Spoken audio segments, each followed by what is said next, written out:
page-turners, and welcome back to the channel. I'm Matthew, the man with a hat, who reads.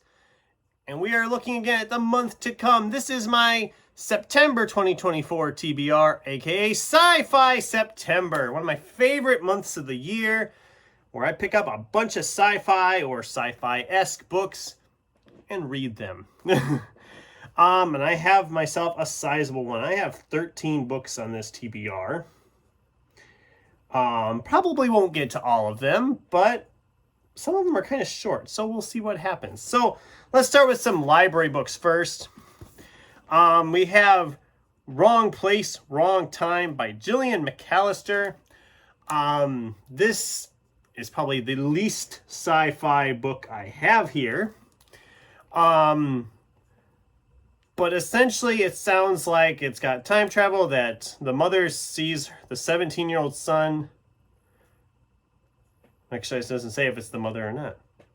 Someone sees their 17-year-old son kill someone right outside the house.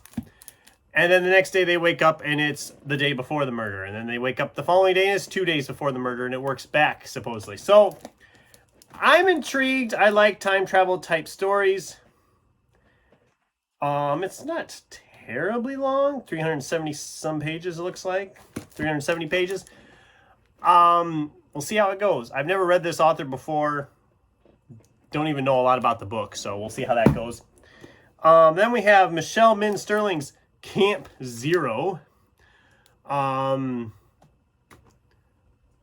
Sounds like climate change fiction.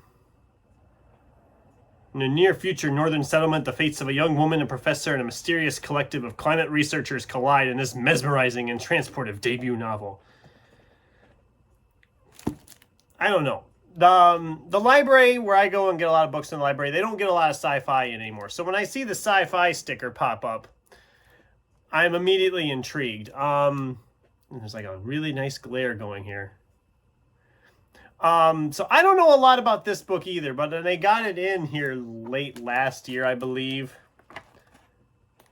I guess it was May of 23 they brought it in. I thought, well, I'll save it for Sci-Fi September, just to have something from the library, because it sounded interesting. I was also the first person to check it out. So you see, this is why my library doesn't get a lot of sci-fi. It's been in the shelf there in their collection for almost a year and a half, and I'm the first person to check it out.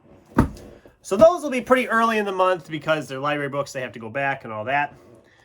These next ones are also going to be started early because there's 3 of them. Red Rising, Golden Sun, and Morning Star. I read Red Rising a couple years ago almost now. And I'd had book 2, but I wanted to wait until I got book 3 because I heard somewhere that book 2 is kind of a cliffhanger. So I waited, and now by the time I finally got them all, I thought I need a refresher. So I'm going to reread book 1 and then read books 2 and 3. I want to get them all done this month and finally get this series off of my TBR. Book 2 especially is one of the old books that's been on my physical TBR the longest. So I want to get those read this month. So they're going to be high priority too. And the rest of these is just if I have time. Those over there, those 5 are like the main books I want to get to. I'm guessing I'm going to get to most of these as well, but we'll see. So anyway, if you're doing Sci-Fi September, you can't go without a Star Wars novel. This is Razor's Edge by Martha Wells.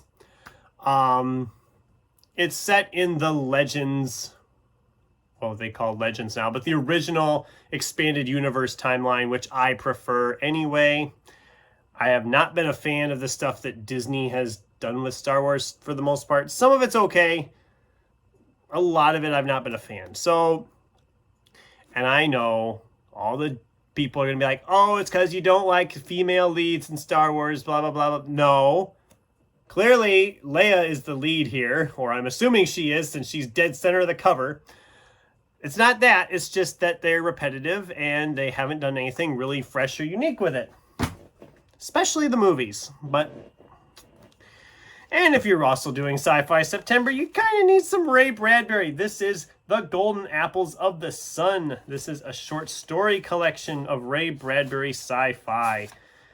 It's not very big, but it's also very vintage. So I'm going to be very, very careful with this. So this is a nice, like, vintage copy. It doesn't look very big. It's only like 180 pages. 170 pages, so even less. But yeah, I'm very excited for this. I think I've read some of these stories before. The first story in here is called The Foghorn, and I know I've read that story. So we'll see. Some of these, just reading through the table of contents, I've read some of these stories. So this probably will not take me too long to read. I'll probably be able to read this in like a couple days. Ray Bradbury is very easy to read. You gotta love these. Like, look at the illustrations here. I know nothing about that story, but I'm already intrigued. I talked about this book earlier this year, what am I waiting for? So, and I said I was going to save it for Sci-Fi September, so here we are. This is E.T. the Extraterrestrial in his adventure on Earth. It's a novel based on the screenplay, so it's a novelization of the movie. I am excited to read this. E.T. is a classic. Never read the book, so this will be fun. And then we have Pierre Boulle's Planet of the Apes. Another one I've never read. And I actually haven't seen the movie yet either. The original movie. I've seen some of the newer movies, but not the original movie. Again, not very long. A lot of these are like under 300 pages, which is kind of nice. So I should be able to devour some of these pretty quick. My plan is to read this and then watch the movie. Because I have the movie. I just never watched it. So I would like to watch the movie after I read the book. And then maybe I can do an adaptation discussion about it. Because it's been a while since I've done one of those. So I do want to get that one read this month as well. All right, we got a few more. Because I picked out too many. What can I say? This is Andis Leech. I've heard this is a sci-fi, gothic, horror, fantasy elements type deal. I heard some really good things from Ven over on his channel. He really liked this when he reread it recently. He was praising it in a review.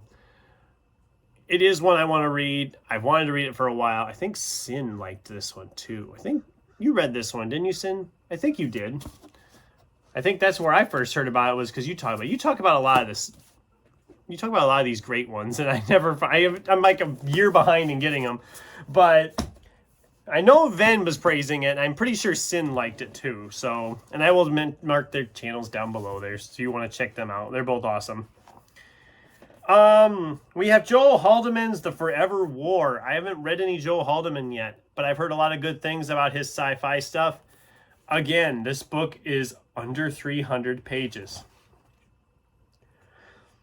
And that's awesome. I mean, I like this. A lot of these books are very short this month. The thing is that Red Rising trilogy is going to be my longest reads of the month, probably. So, but yeah, this is a war in space. The guy's been up there a while, and he just stays up there, I guess. I've heard really good things. I do want to read it.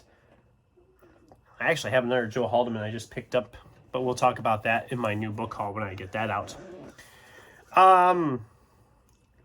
This one I don't know a lot about. I picked this one up. This book has some interesting backstory to it, because when I picked this one up, it was the same day I picked up another book in the same place.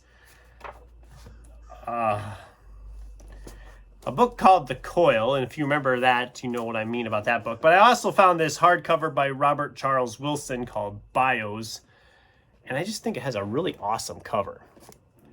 A novel of planetary exploration. Again, not very long. This was just over 200 pages, actually. I've never read any Robert Charles Wilson before, and it sounded interesting. And this is like a nice vintage hardcover. This was like $2. So if nothing else, if I don't like it, I can send it to half price, and someone else can get a nice bind out of it for a nice, good price. And then if I have time, which with that stack, it's doubtful. This is Craig DeLuey's One of Us.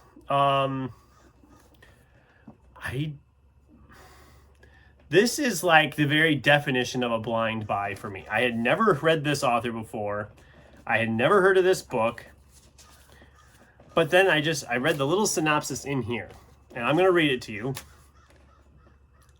They call it the plague, a generation of children born with extreme genetic mutations. They call it a home, but it is a place of neglect and forced labor. They call him a freak, but Dog is just a boy who wants to be treated as normal. They call them dangerous. They might be right. Having looked into some research, I guess his genetic mutation is he has the head of a dog, but yet he can still speak, I assume. I don't know. It just, that synopsis just was like, what in the world is this? I've never heard of this book. It's a standalone. It'll look nice on a shelf if nothing else. But I do want to read this one at some point. I see it's marked on the side as fantasy, but on Goodreads they mark it as a sci-fi horror. So it's obviously a mix of all three, similar to Leech. I hope to get to this one. I'm going to try to postpone this one and or Leech towards the end because it'll carry over into October of Horror if I need it to. But we'll see. I might get to the point where it's I got to pick it up because I'm just so curious. I've not been that curious about a new book to my collection that soon. I mean, I just got that in June. And it's been just on my mind constantly. I'm like, ooh, I want to read that. Oh, I so badly want to read that. And I've been trying to prioritize some of the stuff that's been sitting here the longest, as I've said before. But anyway, money shot. Yeah, I have a big stack of books to read this month. I don't know if I'll get to all these. We'll see what happens. But it's been a good month. In August, I got some stuff read. But we'll talk about that in the wrap-up next week. So that's my TBR for Sci-Fi September. Hopefully I'll be getting back into the swing of making videos on a more regular basis now. It's been just crazy at times here. Every time I think I'm out of that craziness, I get thrown right back in. So hopefully we get back on track with that. This is going to be a great TBR for Sci-Fi September. I can't wait to start cracking these things open. And what are you guys reading for your September? Are you doing any sci-fi for Sci-Fi September? Or are you doing some of the others? There's hundreds of themes going on this month, I guess. So I'd love to hear from you in the comments down below. What are you looking forward to picking up in September for your TBRs? And in the meantime, thanks for watching. And until next time, keep turning pages.